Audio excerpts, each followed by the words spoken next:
అయోధ్యలో రామ్లల్లా విగ్రహ ప్రతిష్టాపనకి వచ్చారు మన తెలుగువారు, అలాగే మాజీ chief justice of India NV Ramana garu. ఎప్పుడు ఆధ్యాత్మికత వైపు, అలాగే తన యొక్క మాట కావచ్చు, పాట కావచ్చు, తన ప్రవచనం కూడా కావచ్చు, ప్రతిదీ కూడా అద్వైతంతో రంగరించి ఉన్నటువంటి ఎన్వి రమణ గారు తెలుగు భాషకు అలాగే రాముని కూడా ఎంతో విలువిస్తారు.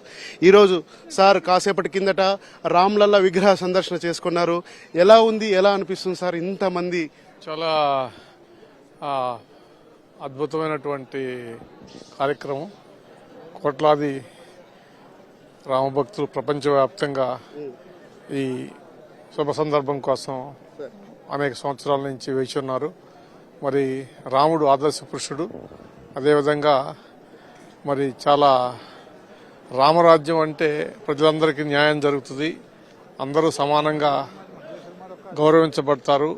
మరి ప్రత్యేకించి మహిళలు, బలహీన వర్గాలు, వెనకబడినటువంటి ప్రజలకి ప్రత్యేకించి రక్షణ ఉంటుందనేటటువంటి ఒక నమ్మకం ఉంది. ప్రజలందరూ కూడా సుఖశాంతులతో ఉంటారనేటటువంటి ఆశలు ఉన్నాయి.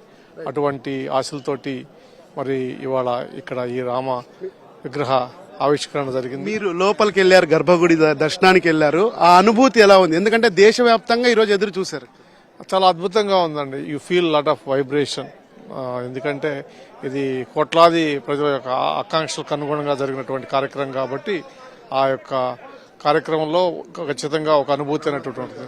మీ మామూలుగా నల్ల సిల్వ విగ్రహం చూసిన నల్లని విగ్రహం చూసిన తర్వాత మీరు లోపలికి వెళ్ళి ఎలా అనిపించింది? యాక్చువల్లీ చాలా అద్భుతంగా ఉందండి. చాలా చాలా ఆకర్షణీయంగా, చాలా ప్రశాంతతతోటి, చాలా అమాయకత్వంతో రాముడి యొక్క బాల్య పరిస్థితిని గోచరించేటటువంటి విధంగా ఉంది. చాలా అద్భుతంగా ఉంది. ఇప్పుడు రానున్న రోజుల్లో ఈ రోజు సాయంత్రం కూడా దివ్యలు వెలిగించాలని చెప్పి కూడా చెప్పారు.